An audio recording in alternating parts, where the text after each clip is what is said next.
नमस्कार सभी को, स्वागत है आपका आपके अपने चैनल लीगल भूत में और मैं हूं आपका दोस्त लीगल भूत।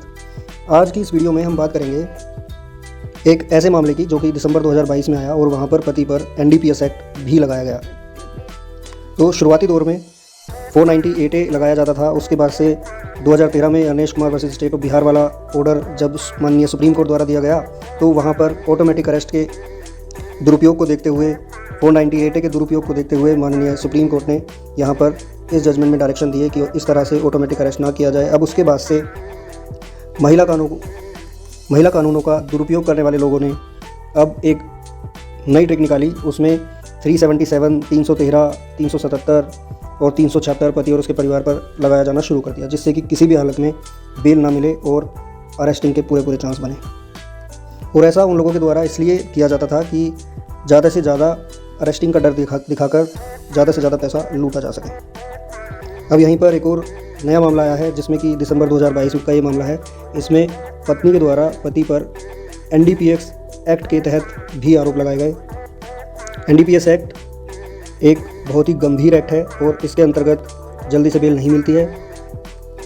अगर आपके पास चरस, गांजा, अफीम इस तरह के कोई भी नशीली पदार्थ आपके पास एक पर्टिकुलर मात्रा में पाए जाते हैं तो आपके खिलाफ इस एक्ट के अंतर्गत कार्रवाई की जाती है। इस एक्ट के अंतर्गत आपको जेल जाना ही होता है। एक पर्टिकुलर टाइम पीरियड के बाद ही आपको बेल सैंक्शन हो पाती है। अब मैं आपको बताना चाहूँगा कि इस तरह के मामलों में भी आजकल पति का नाम जो है वो घसीटा जाने लगा है। तो आगे हम बात करेंगे उस मामले, उस जजमेंट के बारे में। तब तक के लिए अगर आपने मेरे चैनल पर आप पहली बार आए हैं तो आप मेरे चैनल को सब्सक्राइब करिए, इस वीडियो को लाइक, शेयर और कीजिए। तो इस मामले में बेसिकली क्या हुआ था कि इसमें दो पक्ष हैं, पति और पत्नी, और दोनों ही मेडिकल फील्ड से बिलोंग करते हैं। और यहाँ पर पत्नी के द्वारा ये आरोप अपने पति पर लगाए गए कि वो नशीले पदार्थों का सेवन करता है और जब वो प्रैक्टिस भी करता है तो उस टाइम पे अपने पेशेंट को ट्रीट करते हुए, उनको ट्रीटमेंट करते हुए भी वो इस तरह के नशीले पदार्थों का सेवन करता है और उसके पास ये प्रचुर मात्रा में उपलब्ध रहता है। उसने कहा कि उसका जो हस्बैंड है वो तरह तरह के ड्रग्स लेता है और इस तरह की कंप्लेंट उसने उसके विभाग में भी डाली, लेकिन वहाँ से कर्नाटका मेडिकल काउंसिल ने इस पूरे मामले में जांच की और पति को क्लीन चिट दे दी कि ऐसा कुछ नहीं था और उसका कंडक्ट इस तरह का कभी नहीं रहा है। अब यहीं पर पत्नी ने अपना अगला स्टेप लिया और उसने हाई कोर्ट में एक रिट पिटीशन डाली और वहाँ पर भी उसने पति के खिलाफ ये आरोप लगाए कि वो ये ड्रग्स लेकर मारता पीटता है मुझे, मेरे साथ गलत काम करता है और वो ये ड्रग्स लेकर ही प्रैक्टिस भी करता है। तो अब यहाँ पर जब हाई कोर्ट ने इस पूरे मामले को देखा तो उन्होंने पाया कि ये मामला एकदम अलग है। तो यहाँ पर उन्होंने इसमें कार्रवाई तो नहीं की, लेकिन उन्होंने यहाँ पर ये समझा कि ये जो मैटर है वो नारकोटिक से रिलेटेड है।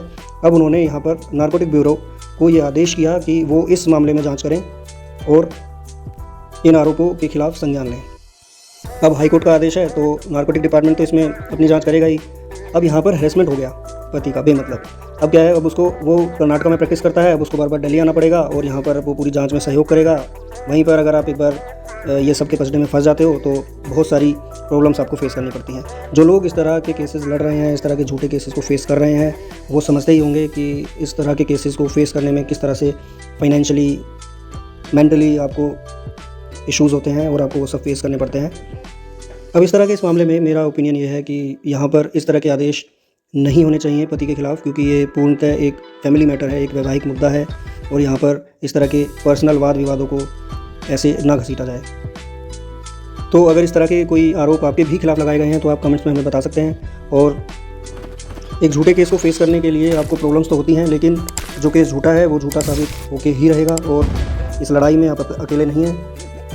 कानून को सीख कर और कानून को जानकर ही आप इस लीगल के भूत को भगा सकते हैं और अपनी सुरक्षा, अपने परिवारजनों की सुरक्षा कर सकते हैं। आज के लिए इस वीडियो में इतना ही। धन्यवाद।